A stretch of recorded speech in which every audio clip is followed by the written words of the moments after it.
Good evening, Stevens Point. I'm Theo Meyer. And I'm Ian Welsh.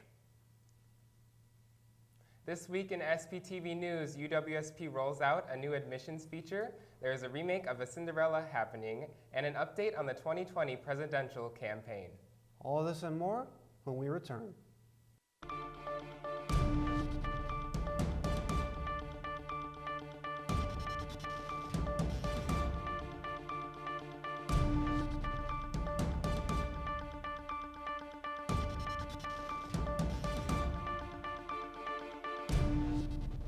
UWSP is allowing incoming students to apply free for their October 14th to the 28th. This will be the only 2 weeks the university is allowing this. Erica Carlson has the story. The University of Wisconsin-Stevens Point's Director of Recruitment, Mark Young, explains why they feel it is important to be offering free application. So our free application campaign that we're doing between October 14th and October 28th is the second part series from a free application campaign in the month of August. The UW system moved back the opportunity for students to submit their application from September 1 to August 1. And so we want to, as best as we can, remove barriers for students, and we do see the application fee being a barrier for some of our students, especially our local and regional students. Free application is available to all incoming students. As students submit their application, we take care of the application fee. Students will still need to submit their high school transcripts and official test scores. In addition, our students here at UWSP can encourage students that they know that are finishing up high school, whether that be a sibling, a friend, someone from their neighborhood, or someone from an organization that they're a part of, to complete that application. And I think the best way to do that is just share their authentic UWSP experience. Those are the things that students really look for when selecting colleges and universities, and if we can share that authentically with your circles of influence, then that's one way that our current students can help us. I'm Erica Carlson with SPTV News. For more details about the free application to UWSP, go to the admissions webpage. The UWSP Newman Center recently hosted a speaker who talked about John Newman and his achievements in the Catholic community. Charles Weingart has more on the story. In the recognition of John Henry Newman, the founder of the Newman Catholic Center, who is up for canonization, the director of campus ministry, Zach Launan, brought in a speaker to talk about his importance. We had Dr. Donna Warren, philosophy professor here at University of Wisconsin-Stevens Point. She spoke about John Henry Newman, who is about to be canonized a saint in the Catholic Church, and he's influential as a great thinker in his time period. Included in Professor Warren's talk was about the importance of John Newman had within both the educational and Catholic communities. There are Newman Centers affiliated with universities kind of across the country, and it's because John Henry Newman had a significant influence on the philosophy of higher education and Catholic education generally. Some of the things that we do here, we do these student suppers several times a semester. We also do outreach at Salvation Army. We cook meals there every Tuesday. We host Bible studies here. As well as volunteering in the community, the Newman Center's main church is currently under renovations. This has been Charles Weingart with SPTV News. For more information, contact the Newman Center. On Tuesday, Governor Tony Evers declared October 6th to be the Indigenous Peoples Day. UW-Stevens Point has joined in on the celebration. SPTV's Austin Lepak has more on the story. On Monday, October 14th, the Native American Center held a procession of the 12 tribal flags of Wisconsin through the first floor of the DUC to commemorate the declaration by Governor Evers that the day be recognized as Indigenous Peoples Day. The flags were then posted in their new permanent home in the Ticket Center lobby. Many people spoke at the ceremony, including Chancellor Bernie Patterson, Professor Sonny Smartman, Gary Besoff, a Menominee speaker of the Menominee tribe, and Representative Katrina Shanklin. Iris Careful, the coordinator for the Native American Center here on campus, hopes that this display sends a positive message to Native American students. I'm hoping that for all Native students that attend this campus, that they will no longer be invisible to the professors or their other faculty and staff that are here on campus. And in regards for how others can help Indigenous peoples get the recognition they deserve, Iris has a bit of advice.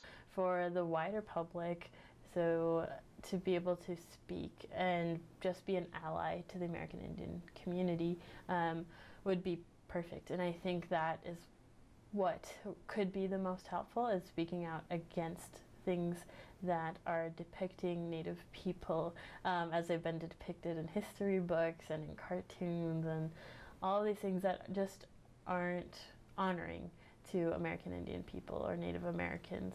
And this celebration is definitely a step in the right direction to honor Native Americans and all Indigenous peoples. For SPTV, this has been Austin Lepak. For more information, the Native American Center is located in the DUC. The Stevens Point Police Department is lifting overnight parking restrictions due to UWSP homecoming. According to a press release from the police department, parking on city streets overnight won't be penalized on the nights of October 18th, 19th, and 20th. The police department stated that parking regulations during the day will still be enforced. The department is also asking that vehicles parked on the roadway are parked legally. For questions and information on parking restrictions, contact the City Police Department. UWSP Museum of Natural History is celebrating African American culture and wildlife the week of October 21st. There will be activities and presentations for all ages, and events are free and open to the public. Starting on that Monday, Director of UWSP Wisconsin Center for Wildlife, Scott Heinstrom, will give a special presentation on reducing human-wildlife conflicts in Southern Africa. Happening at 5 p.m. in Albertson Hall, room 104, the museum's curator of parasitology, Assistant Professor Sarah Orlovsky, will give her presentations on Tuesday, the 22nd at 5:30 p.m. on the Big Five Parasites of Africa in the Trainer Natural Resources Building Room, 120. On Thursday, the 24th, you can take part in the grand opening of the new African exhibit at the museum in the lobby of Albertson Hall. There is also a special African-themed story time at the museum for preschoolers and their parents. That will be held at 10 a.m. on Wednesday the 23rd and Friday the 25th. The DUC Theater will be screening the new live version of The Lion King at 7 p.m. and 9:30 p.m. Sponsored by Campus Activities and Student Engagement and the museum. In the museum. The movie is free for students or $5 without. Throughout the week, you have a chance to learn about African animals. Friends of Schmeekly are now accepting works of art inspired by Schmeekly Reserve as part of their annual art contest. Florence Anderson has more. Friends of Schmeekly Reserve are hosting their 6th annual art contest. Friends of Schmeekly is a non-profit made up of community members separate from the campus. They lead events at Schmeekly and donate regularly to the reserve. The contest began in 2014 and was created by current Secretary of the Friends, Barbara Dixon. The event was originally created to get more people to come to Schmeekly. Dixon, a retired English professor at UWSP, expands more on the contest. So the contest is not, I noticed on the website it says it's the photography contest, and photography is an important component of it, but it's an arts contest, so there's room for art and for writing as well. Actually, we mostly get photography entries, so that's probably where that idea came from. But it's all three things. It has submissions are welcome in all three categories: photography, art, and writing.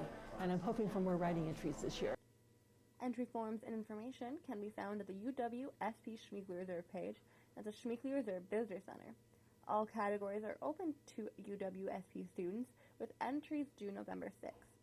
I'm Florence Anderson with SPTV News.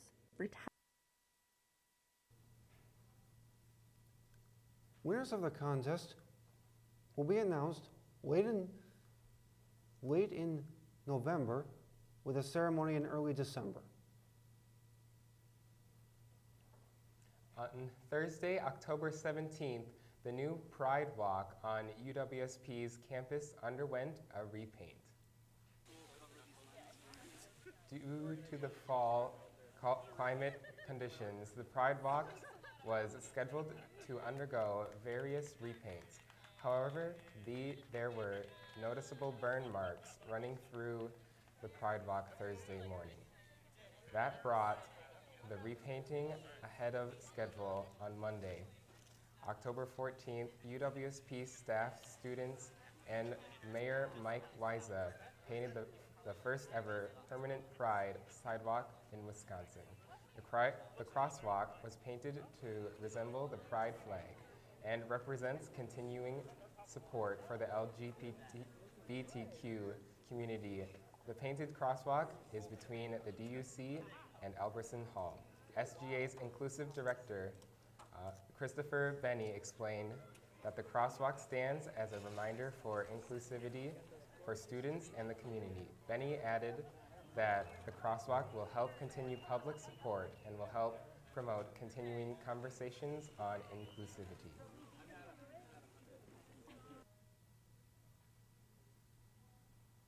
The project was made possible by the City of Stevens Point and the UWSP SGA. And that's all the news stories we have for you tonight. Coming up next, we have Alex Strofe with SPTV Sports. We'll be back after the break.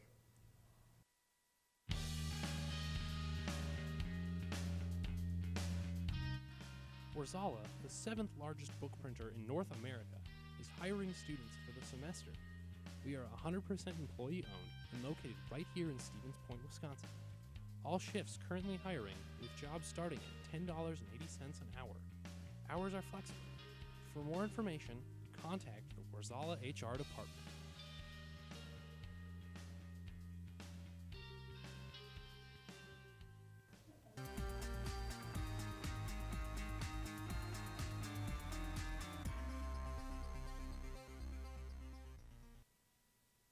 How's it going, everybody? With SPTV Sports, I'm Alex Strofe.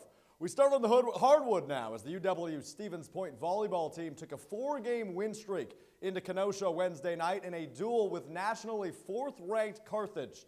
The Dogs got off to a hot start, winning the first set 25-23.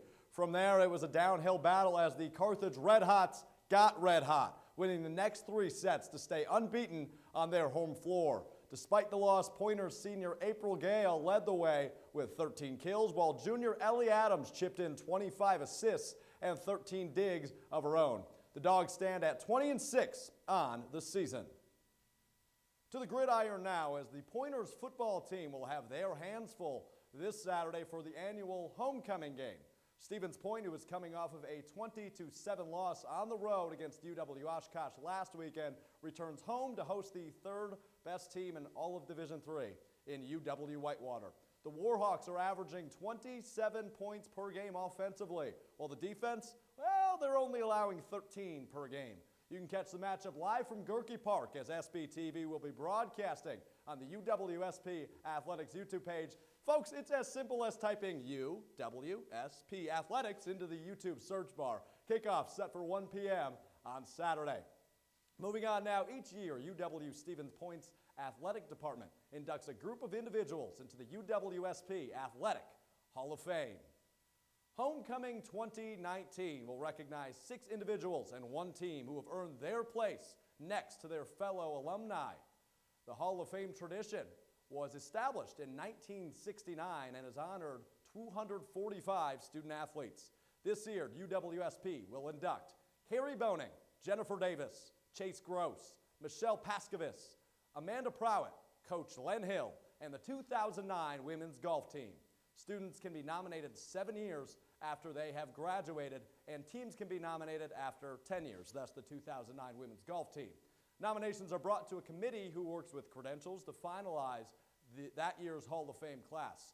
A banquet is held in honor of the new inductees as a way for the university to celebrate their achievements as a pointer. Congratulations to all of this year's inductees. Being able to celebrate these individuals, have them come back, have our student athletes be at the banquet and be able to be a part of that celebration is a really cool process in our tradition, continuing to grow our tradition in athletics here at UW-Stevens Point. The banquet takes place this Friday, October 18th in the DUC Laird Room. The inductees will be recognized during halftime performance during the homecoming game, the aforementioned homecoming game that is this Saturday on October 19th. Let's go pro now as Game 4 of the American League Championship Series is tonight as the Houston Astros hang on to a 2-1 lead over the New York Yankees. Tonight's game, originally scheduled for last night, was postponed due to that New York rain. It's all good for the Washington Nationals, though, who have kicked their feet up on the coffee table and popped a bottle of champagne as they await their World Series opponent following their sweep of the St. Louis Cardinals in the NLCS. So now we wait and enjoy some October baseball.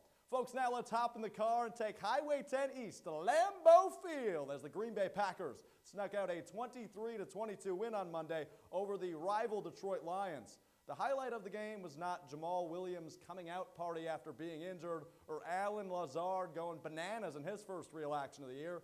The highlight, if you haven't heard by now, was the referees.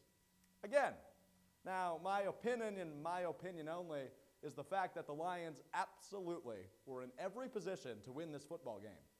This is not fandom, it's not bias, it's an absolute fact. While the Packers may have benefited, maybe, from calls that led to a W in the scorebook, it was not the only reason. With that, back to the referees now. New rules should be implemented to improve the game's watchability and viewership, not to water down and tarnish football games, quarters, players, and the overall product of the National Football League. There's easy ways to fix this that have been repeated over and over and over again, yet no solution. So let's leave it at this, folks. We're back to the equivalent of the replacement referees we had years ago until something happens. The fear of inter-touchdownception is back. That's it for sports this week. Next up is Florence Anderson with entertainment. Thanks for kicking it with me. I'm Alex Stroh for SPTV Sports. UW-Stevens Point is home. It's a university where professors know your name and get you involved in research. They inspire us to realize big dreams. At UW-Stevens Point, sustainability is what we stand for. Our beautiful campus encourages exploration, developing new fields, and problem solving for the real world. It's a great place to launch your career. UW-Stevens Point is home. Apply today at uwsp.edu.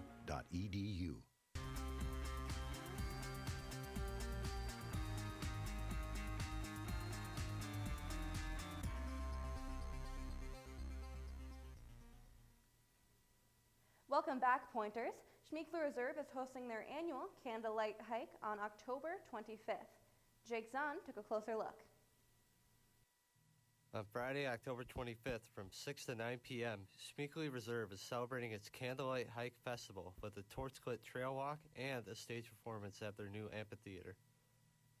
We have trails that are lit by jack-o'-lanterns. They're also lit by tiki torches.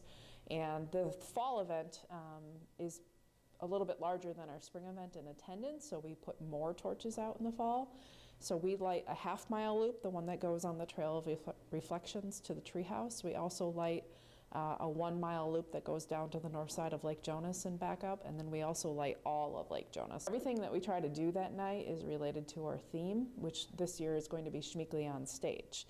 And the reason we're calling it that is we're celebrating our brand new amphitheater that was opened just this fall.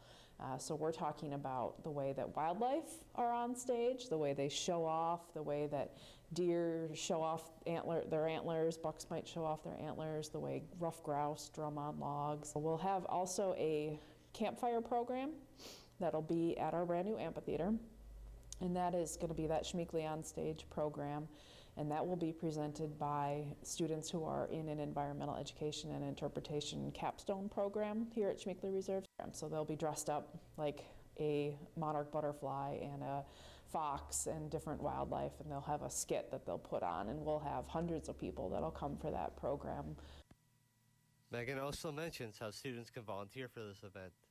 If you go to the Schmeeckle Reserve Facebook page and you pull up the event, the Candlelight Hike event on our Facebook page, you'll see a link for volunteers. You can volunteer to help put out the tiki torches.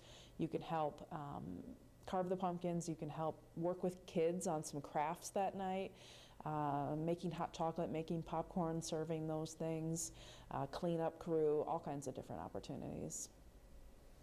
I'm Jake Zahn reporting, and this is SPTV News. For more information on the event, check out their UWSP webpage and the Facebook page. The UWSP History Club will be hosting their annual fundraiser, the Nelson Hall Haunted House, this Halloween on Thursday, October 31st. This event will give students the chance to tour the halls of Nelson Hall while finding out more about the historical as well as the spooky lore behind the building. But while this event provides an interesting and creepy atmosphere for a fun thrill or adventure, History Club President Lydia Arnoldson and Vice President Miriam Misselbar explains that this particular fundraiser provides a deeper impact besides preserving Nelson Hall for future students. Well, it is an older building, and I think it's a building that is often forgotten on campus. Lots of people don't even know where Nelson Hall is. So it's good to kind of keep the building alive. People keep coming back and seeing that it's important in history on campus. And then also, like, it's a fundraiser for club, and we as History Club usually don't get a lot of the budget from student government, which is understandable and fine. So this is our way of making money for the club so we can continue to spread history on campus and also do club activities. We also like the idea that our club helps foster an appreciation for history, especially with the drama that's been happening with the recent budget cuts. This year we actually have a budget, which is phenomenal. Phenomenal, Yeah. yeah. We didn't have one last year, and this was our main source of funding last year. If you are interested in attending the event, it will take place in the Nelson Hall building on campus, starting at 6 p.m. and going until 10 p.m. For more information, you can check out the UWSP History Club spin page. The UWSP Symphonic Wind Ensemble will present new works that celebrate the life of UWSP's 125-year anniversary on October 22nd. The concert features 3 new pieces that UWSP bands helped commission, each title incorporating the word river. The concept began with Rivers of Air by Jake Rudenstand. The concert moves to River of Stars by Barbara York, which is written for the university's 125th year and is dedicated to former director of bands and the chair of the music department, Donald Green. The concert finishes with River of Time by David Masalakam. The ensemble is directed by Michael Butler, assistant professor and director of bands. Tickets are $15 for adults and $10 for students, which are available at the DUC information and desk. Bippity boppity boo, we have a new remake coming true.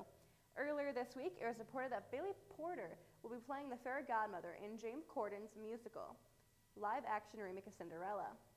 Also joining Porter is shameless singer Camila Cabello, who will make her acting debut playing Cinderella herself. Cabello is expected to create much of the film's music with the help of James Corden, of course.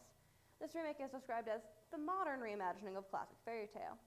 There is no word on the release date, but we do know it'll be a magical performance. That's all the entertainment stories we have for you this week. Coming up next is Erica with Pointer Politics. I'm Florence Anderson with SPTV Entertainment.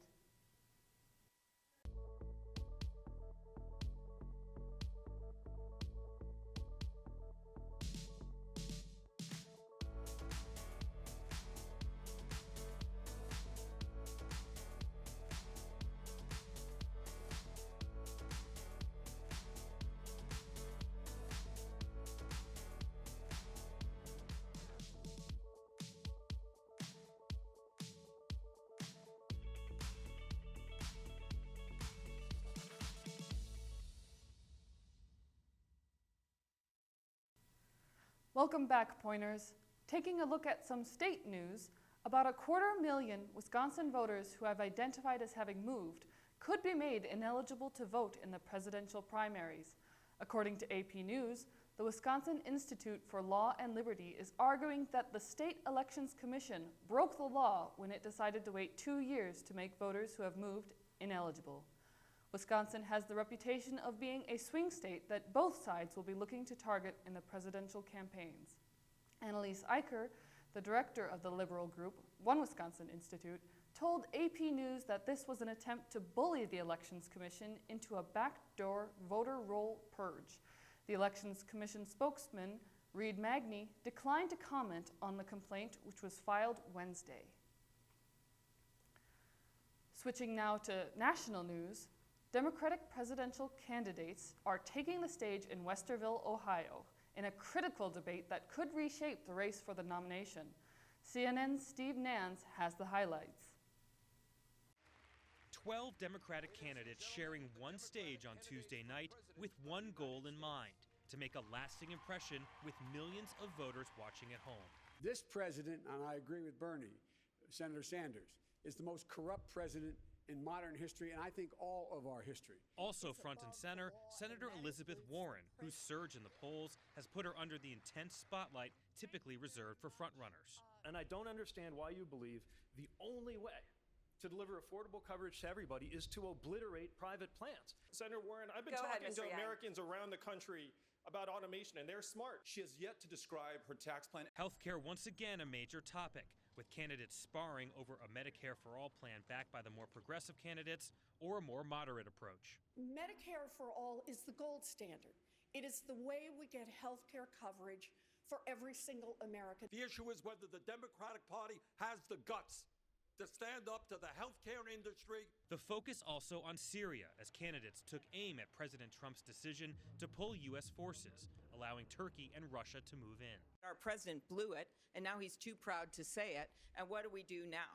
And with time running out until the first votes are cast in February, some candidates came out swinging. When I think about where we are right now in 2020, I do believe justice is on the ballot. Tearing each other down because we have a different plan, to me, is unacceptable. We have an erratic, crazy president who knows not a damn thing about foreign policy. I'm Steve Nannis reporting.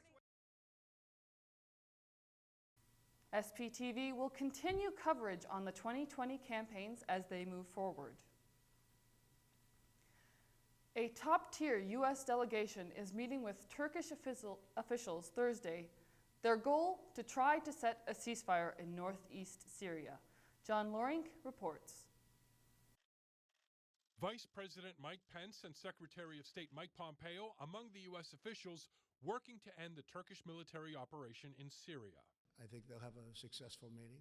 If they don't, the sanctions and tariffs and other things that we will do and are doing to Turkey will be devastating to Turkey's economy. This is the first significant sit-down between the U.S. and Turkey since U.S. armed forces started to leave the area.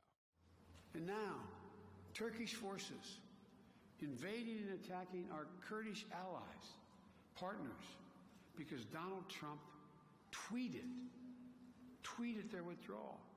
As the U.S.'s presence in Syria decreased, Russia's has increased. Russian military police now patrolling between Syrian and Turkish forces.